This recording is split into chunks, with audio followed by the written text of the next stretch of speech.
Tervehdys kaikki YouTuben katsojat. Uusi vuosi on lähtenyt käyntiin.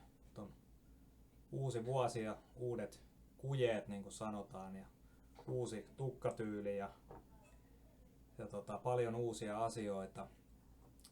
Vähän tuossa oli YouTubessa jonkun videon kommenteissa keskustelua jonkun tamperelaisen sanan saarnaajan kanssa ja sinne lupailin, että laittaisin tämmöisen lyhyen videon tänne kanavalle siitä, että millaista näkyä Jumala on antanut sydämelle nyt tätä tulevaa vuotta 2024 varten, niin se näky tosiaan on sellainen, että jokaisessa Suomen kaupungissa saarnattaisiin julkisesti evankeliumia Jeesuksesta Kristuksesta.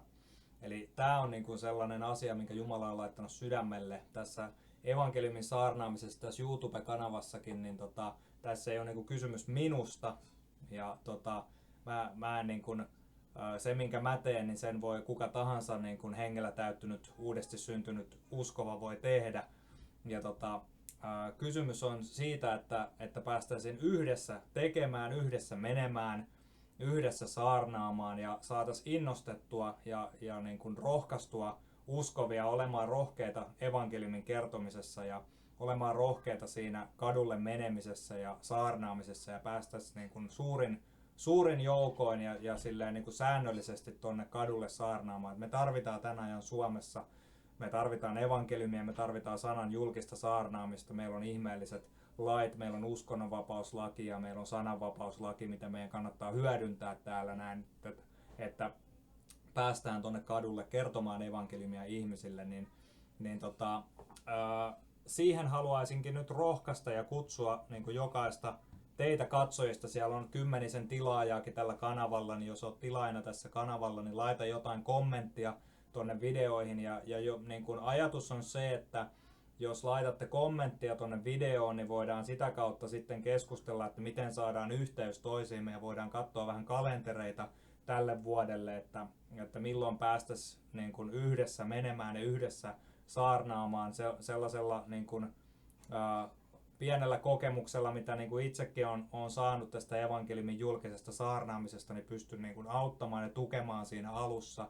Ja ei tarvitse, niin kuin Jeesus sanoi, että menkää ja saarnatkaa evankeliumia kaikille luoduille, niin ja menkää ja tehkää kaikki kansat minun opetuslapsikseni, niin ei tarvitse, niin kuin, mä en ole tässä nyt niin kuin yksin lähettämässä ketään sinne saarnaamaan, vaan nimenomaan tarjoan tässä sitä mahdollisuutta, että voidaan mennä yhdessä ja haluan olla apuna ja tukena siinä.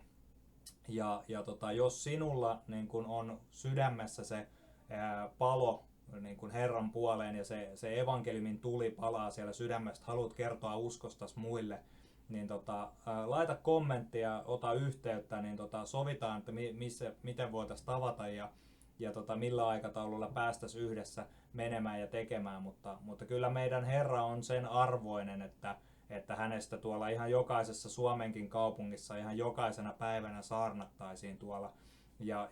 Tämä on niin kuitenkin suuri asia tämä niin kuin lähetyskäsky, minkä Jeesus on meille antanut, että meidän tulee mennä ja saarnata sitä evankeliumia, jotta ihmiset voi uskoa ja jotta ne voi pelastua. Niin meillä on suuri tehtävä, mutta meillä on myös suuri Jumala, joka on meidän kanssa. Hän on luvannut olla meidän kanssa niin kuin joka ikisenä päivänä maailman loppuun saakka, kun me tehdään tätä tehtävää, minkä hän on antanut meille. Ja ottakaa tosiaan, en halua liian pitkää videoa nyt tehdä, ottakaa rohkeasti yhteyttä, laittakaa kommenttia sieltä, jos koet, että haluat jakaa tämän jollekin, vaikka omalla paikkakunnalla jollekin seurakuntalaisille, tai tämä on niin kuin nimenomaan just uskoville suunnattu tämä sanoma, niin ottakaa rohkeasti yhteyttä, katsotaan mitä Herra tekee tämän vuoden aikana. Mä uskon, että hän tulee tekemään suuria asioita ja sellaisen rohkaisun haluan antaa tähän, että vuosi alkoi tosi hienosti tuossa just Joosefin kanssa käytiin tuolla pääkaupunkiseudulla ja siellä oli tällainen okkultisti, joka oli ollut tosi syvällä niin kuin tuolla okkultismissa ja henkimaailman asioissa, niin halusi tulla uskoon ja halusi antaa elämänsä Jeesukselle ja hänen kanssa sitten rukoiltiin tästä ei ole nyt kauhean montaa päivää ja hän on päässyt paikallisseurakunnan yhteyteen, on siellä täyttynyt pyhällä hengellä ja rukoillut uusilla kielillä ja todella mahtavia asioita tapahtuu tässä heti alkuvuotena. Niin tällaiset asiat on mahdollista niin kuin sinunkin kaupungissa ja sinunkin elämässä, niin siihen haluan rohkaista edelleen, että ota rohkeasti yhteyttä, niin mennään yhdessä, opitaan yhdessä ja tehdään yhdessä. Joo. Ota rohkeasti yhteyttä, laita kommenttia, niin keskustellaan lisää näistä asioista.